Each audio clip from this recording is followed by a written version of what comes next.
मैं गरिमा अग्रवाल आप सभी का वंदन करती हूँ, अभिनंदन करती हूँ। आइए आज हम सुनते हैं लपसी तपसी की कहानी। एक लपसी था, एक तपसी था। जल जमुना के तीर लपसी तपसी रहते थे। तपसी भगवान की तपस्या करता, लपसी सवा सेर लापसी बनाकर घंटी बजाकर भगवान के भोग लगाकर जीम लेता। एक दिन उन दोनों में लड़ाई हुई। लपसी बोले मैं बड़ा, तपसी बोले मैं बड़ा, मैं सारा दिन तपस्या करता हूँ। उतने में उधर से फिरते फिरते नारद जी आए। बोले भाई तुम दोनों लड़ क्यों रहे हो? तो लपसी ने कहा मैं बड़ा हूँ और तपसी ने कहा मैं बड़ा हूँ। नारद जी ने पूछा कि पहले तुम दोनों यह बताओ कि तुम किस काम में बड़े हो। दोनों ने बताया कि भगवान की भक्ति करते हैं। लपसी ने कहा कि मैं तो सवा सेर लापसी बनाकर भगवान के रोज भोग लगाता हूँ और सबको प्रसाद बांटकर बचा हुआ खुद खा लेता हूँ और मजे से रहता हूँ। अब नारद जी ने तपसी से पूछा। तपसी ने कहा केवल भोग लगाने से ही थोड़े बड़ा होता है। मैं हर समय भगवान की पूजा तपस्या करता हूँ, इसीलिए मैं बड़ा हूँ। नारद जी ने दोनों की बात सुनी और कहा कि मैं तुम्हें कल जवाब दूंगा। दोनों अपने घर चले गए। दूसरे दिन नारद जी मंदिर में आए, वहां पर दोनों मौजूद थे।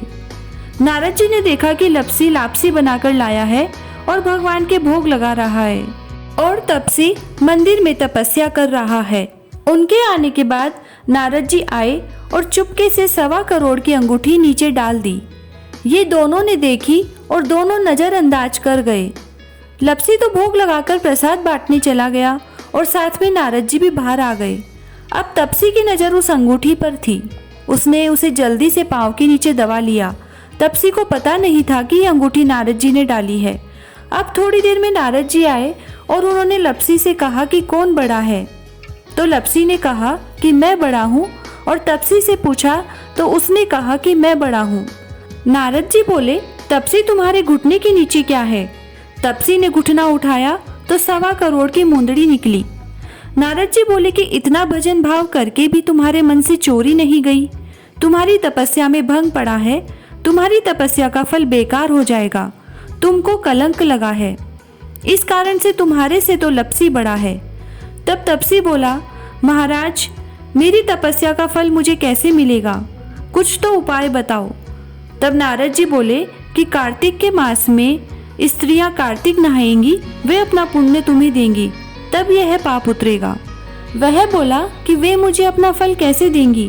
तब नारद जी ने कहा कि आज से और कहानियाँ कहने के बाद तुम्हारी कहानी नहीं कहेंगी तो कार्तिक का फल तुम्हें मिल जाएगा, और आंगना लीप कर दहली नहीं लीपेंगे तो वह फल तुम्हें मिलेगा।